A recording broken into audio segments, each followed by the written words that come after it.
In the year 999, an army rode into Bukhara and ended a dynasty. That much is a normal event in medieval history. What was not normal is what it meant. For the first time, the great cities of Transoxiana passed permanently into the hands of a Turkic Muslim dynasty from the steppe. The Persian-speaking administrative world did not disappear, but from that year onward, the political and military leadership of the region would be Turkic, and it would remain Turkic for the next 9 centuries.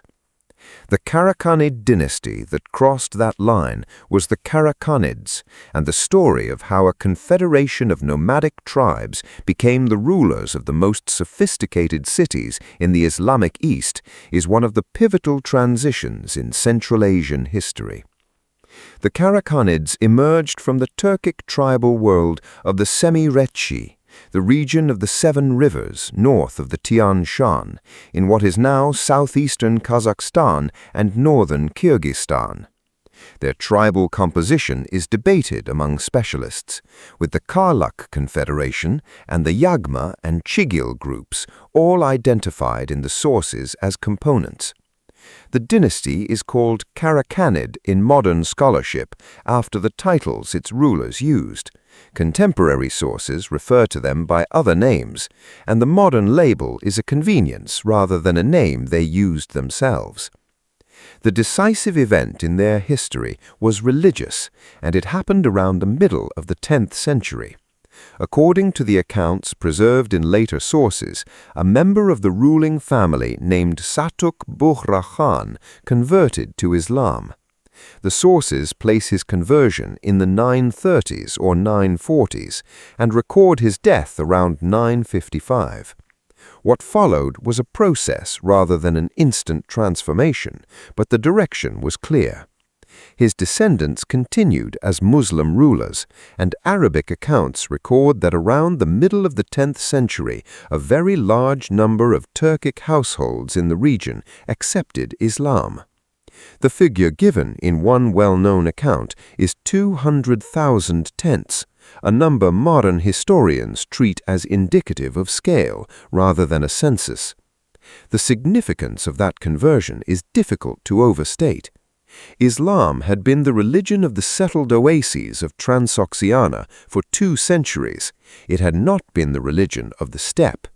The Karakhanid conversion brought a major Turkic confederation inside the Islamic world, and it did so on the Turkic side of the frontier, rather than through the absorption of individuals into the armies of settled states. From that point, the relationship between the steppe and the zone was no longer a religious frontier. By the last decade of the 10th century, the Samanid state that governed Transoxiana was disintegrating. Its Turkic military commanders had established an independent power at Ghazna in the south. Its provincial governors were acting on their own authority. Its revenues had contracted. In 992, a Karakhanid force under Bukhara Khan Harun briefly occupied Bukhara before withdrawing due to the illness of its commander. The reprieve was temporary. In 999, the Karakhanid ruler Nasr ibn Ali entered Bukhara. The last Samanid ruler was deposed, and the family's remaining members were taken into custody. A Samanid prince named Ismail al-Muntasir escaped and spent several years attempting to restore the dynasty with whatever support he could gather, winning some engagements and losing others, until he was killed in 1005. With his death, the Samanid line ended. The territory was then divided. An agreement with Mahmud of Ghazni set the Amu Darya as the boundary between the 2 powers. The Karakhanids took Transoxiana to the north and east. The Ghaznavids took Khurasan and the lands to the south. That division held, with interruptions, for decades. What the Karakhanids did with Transoxiana is where the story becomes genuinely important. They did not dismantle the administrative and cultural apparatus they had inherited. The bureaucratic system, the Persian chancery language, the legal institutions, and the scholarly networks continued largely intact. What changed was the composition of the ruling elite and, over time, the linguistic character of the region. Karakhanid rule accelerated the settlement of Turkic populations in the oases and the gradual shift of the spoken language of the countryside from Iranian to Turkic. The modern linguistic map of Uzbekistan, Kazakhstan, Kyrgyzstan, and Turkmenistan has its origins substantially in this period. The Karakhanids also built. Their monuments are among the oldest surviving Islamic buildings in Central Asia after the Samanid mausoleum. The Kalyan minaret in Bukhara, completed in 1127 under the Karakhanid ruler Arslan Khan, stands about 46 meters high and is constructed entirely of baked brick laid in bands of geometric ornament, each band different. It survived the destruction of Bukhara in 1220 and is still standing. The Magok-i-Atari Mosque in Bukhara preserves a Karakhanid facade. In Uzgen, in the Fergana Valley, a group of Karakhanid mausoleums and a minaret survive with elaborate carved terracotta decoration. The 11th century minaret at Vabkent and the tomb complexes across the region belong to the same building tradition. Karakhanid coinage provides an unusually detailed record of how the state actually worked, and numismatics have used it to reconstruct the political history in places where the written sources are thin. The coins carry names and titles of the rulers who issued them, the mint and the date. And because Karakhanid princes held territory simultaneously and issued their own currency, the surviving coin series allow historians to map which prince controlled which city in which year. The titles themselves are informative. They combine Turkic royal terminology with Islamic honorifics, and the combination is a direct expression of the dual identity the dynasty had assumed. The economic life of Transoxiana under Karakhanid rule continued along the lines established under the Samanids, with some shifts. The caravan trade across the Tien Shan passes and toward the Tarim Basin ran through territory the dynasty controlled on both sides, which favored east-west commerce. The construction of caravansarais along the major routes, some of which survive in ruins, indicates deliberate state investment in the movement of goods. Agricultural production in the Zarafshan and Fergana valleys continued to support dense urban populations, and the cities of Bukhara, Samarkand, Uzgen, and Kashgar all functioned as regional centers under different branches of the family at different times. The religious institutions of the period also deserve mention. Karakhanid rulers endowed mosques, madrasas, and Sufi lodges, and the 11th and 12th centuries saw the spread of organized Sufi orders across the region. The most consequential figure associated with this development in Turkic-speaking Central Asia was Ahmad Yasawi, who died around 1166 in the city of Yasi, later called Turkestan, in what is now southern Kazakhstan. He composed devotional verse in Turkic rather than Persian or Arabic, and that choice made Islamic mystical teaching accessible to Turkic-speaking populations across the steppe.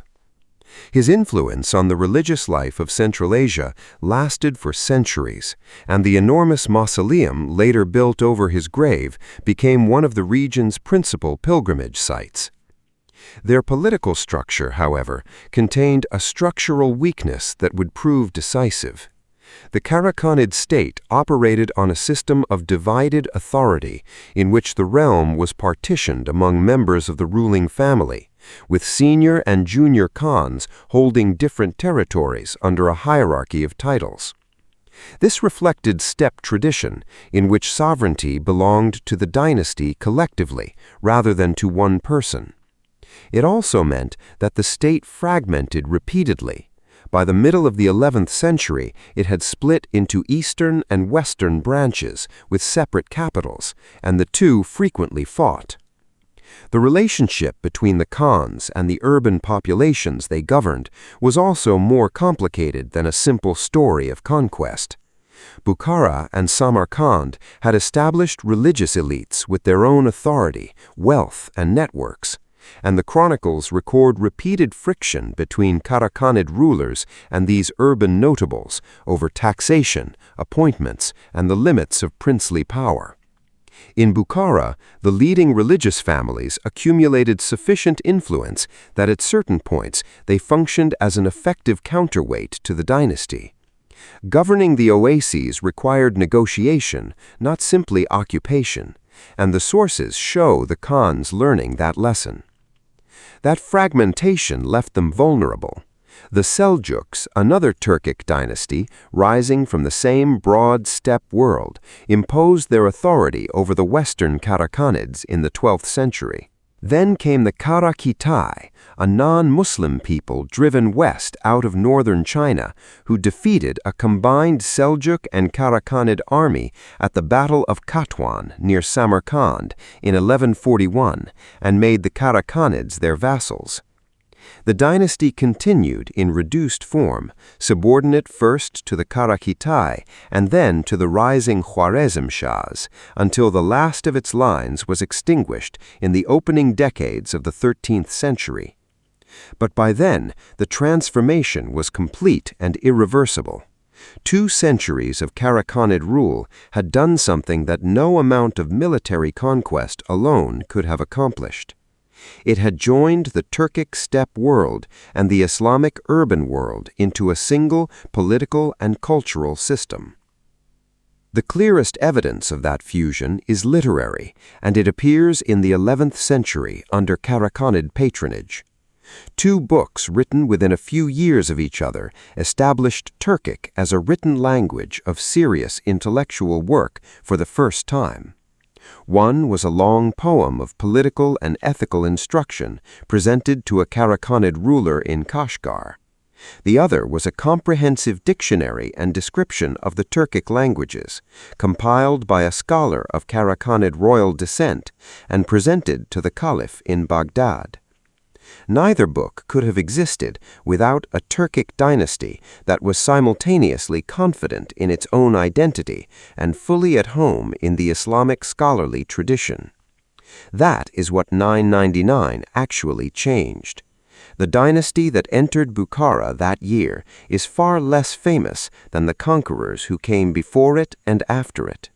Its rulers do not have the name recognition of Genghis Khan or Timur. But the linguistic, religious, and political map of modern Central Asia was drawn in its essentials during the 2 centuries the Karakhanids held Transoxiana. History isn't just the past, it's the record of how the present came to be. Comment below with the dynasty or period of Central Asian history you would like covered next. If this kind of documented, source-based history speaks to you, consider liking and subscribing so more of it can reach you. This video uses AI-generated audio and visuals for educational purposes only.